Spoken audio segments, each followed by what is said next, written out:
Welcome back everyone, Relentless Gaming here, and today we have a super exciting video. We are going to be doing a ranked match. Of course, here is my deck code if you guys want to copy. We are going to be using our OP survival deck. Yes, it is very broken, and I'm going to show you why. So this is my first ever ranked match. I've been grinding and trying to perfect this deck build. I don't have all the pieces to it yet, so I won't say it's perfected, but even without all the pieces, just what I have right now and what I can work with, this deck is so broken, and you guys are gonna love it just to see it in action, especially in a ranked match where someone is like really trying. They're gonna be using a deck they're very familiar with. You know, it's not like I'm just beating people who are not very familiar with the game or with their deck or anything. Like, this is somebody who has grinded just as much as I have probably, you know. So I just want to show you, so basically to sum up what this deck is about is you overwhelm your opponent with just how many followers or whatever they're called, your attackers or defenders that you can summon very early on, and you overwhelm them. And when they think they've taken it out finally and that they can finally start doing damage to your Nexus, they can't, because then you have somebody else. And the cool thing about this build is you're not just necessarily sacrificing, but when they do attack, your units are able to survive. And what even makes it even better is we have Vladimir, who benefits from your units being able to survive attacks, which you'll see very early on, even with this card right here. And this card is very good in this deck because it's gonna give my next units coming out even more survivability and even more attack power to be able to just overwhelm our units. So here we go, just to get right into it, just to show you. So right here, they're going to be attacking me. I put in this guy to kind of tank that damage, but of course they use a spell to just get rid of him, but that's whatever. The early game doesn't really matter that much. You just want to make sure that you at least have a Braum or somebody who has good defense to just tank the really early damage early on. It's going to be really good. You want to keep their low level units in. That's a good strategy to have too. So yeah, you can just kind of see and witness like how I play out this game. If you guys haven't seen my previous videos of me showcasing this deck, I want you to go check that out so you can really get a feel what this deck is about, because I don't want to really share everything here. I really just want to talk about the gameplay right now. So this match, what this person was using was a deck that I haven't really seen before. They had a lot of champions. I didn't really know where they were going with it. Like, I didn't really know how to strategize against him. I didn't know if they were trying to sacrifice or if they were just going for high damage or if they were going for survivability. It was very hard to tell because they had a lot of different champions that they could have taken any route really. So I had to be very careful. So my main goal here was to just make sure that not only I survive, but they survive, because I just didn't want to take any risks. But also at the same time, I needed to protect my Nexus. So I wasn't just going to let them, you know, take free shots at my Nexus like this person was letting me for some reason, which is a very bad strategy because a lot of people don't want to attack my guys because they know I benefit if I survive. But at the same time, I'm slowly picking away at your Nexus. That way, when I do get my build up and I get my stronger guys out and everything, it's going to be very overwhelming for them to the point where even if they put everyone in to block, it's not going to do anything, as you'll see at the end of this video. So yeah, so just a lot of early game stuff going on, just trying to block and survive, just trying to get them to just trying to bait them to do things they don't want to do, in the sense of attacking my unit or just not attacking on them at all. This build puts them in a corner. They don't know what to do, because it's like, do I want to protect my Nexus or do I want to protect my unit? Because if I put in my unit, not only am I going to lose my unit, but I'm also going to give this guy another freebie shot for his survivability put in Vladimir. The funny thing about this build too is, yeah, the main focus is survivability and trying to take shots. So when I put in Vladimir in, eventually it's just very overwhelming for them. But you don't even need Vladimir. And I don't want to spoil too much, but this game in particular was just one of those games where I didn't even need to put in Vladimir because they were so scared to do anything. And it's so great when an opponent is scared. When you get someone who's more aggressive, it gets a little tricky because then your units start dying and everything. But even that doesn't really matter because you're going to have so many units to put in for them that if they want to just keep killing off your guys, you'll have guys for them to kill off until you can get to like a Tryndamere or one of your higher powered guys that you can put in.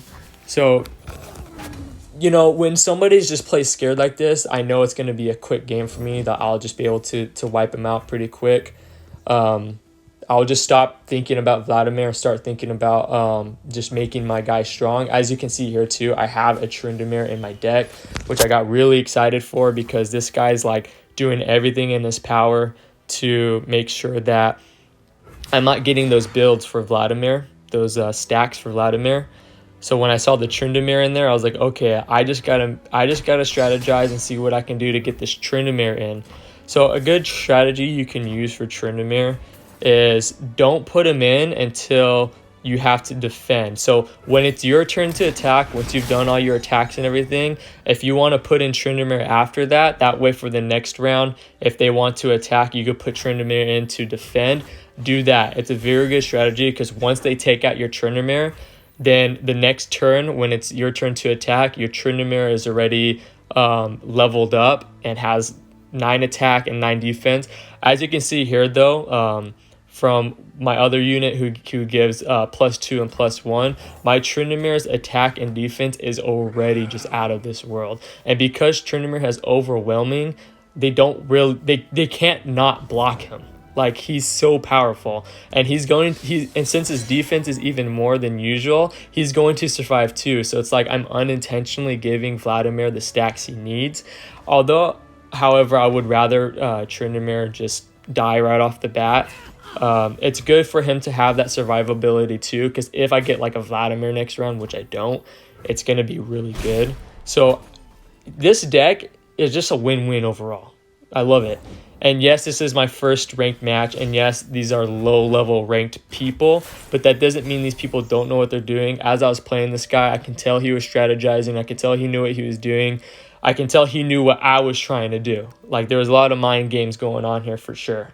But the thing about my deck is, if you don't have a way to just destroy this deck very early on, like unless you can just get in an overwhelming amount of people that do a lot of damage and I can't block them, and you can destroy my Nexus very early on, this deck is meant for dragging it out. So if you're overthinking it and you're trying to strategize it, the longer you drag the game out, the more powerful this deck becomes. Right, so this is exactly what that person do. He fell into my trap. He's trying to drag out the game. I can tell he's thinking a lot and he's overthinking a lot. And he when he took out my Braum, as you saw a few minutes ago, he probably thought that my strategy was over, but he didn't know I had a Tryndamere. I mean, he does know I have a Tryndamere because you can see that in the beginning. But when people see the Vladimir, they freak out, right? And they see the Braum and they kind of get the strategy, right? It's not a common strategy, but you can see what I'm doing there. So when they think they take out the Braum and my whole strategy is over, Tryndamere is no longer going to be Vladimir is no longer going to be effective anymore, and that's just not right, because I still have Tryndamere, I still have very powerful guys. As you can see, I put in my I can't see the names of them right now, and I forgot their names, but they're the ones that cost 4 mana, and you put them in, and they gain +1 for attack and defense for each ally you have in. It's like I have so many stuff. I don't even need the champions. I have so many stuff that I can just overwhelm them with. So yeah, as you can see, I'm gonna put these guys in, and then he's going to try everything in his power to make it so I can't defend against him, because he put in his little wolf tiger thing. I don't know what that is. I gotta really learn these names, so you guys aren't going crazy when I don't know the names of these guys. But I'm still pretty new to this, but I kind of get the gist of it.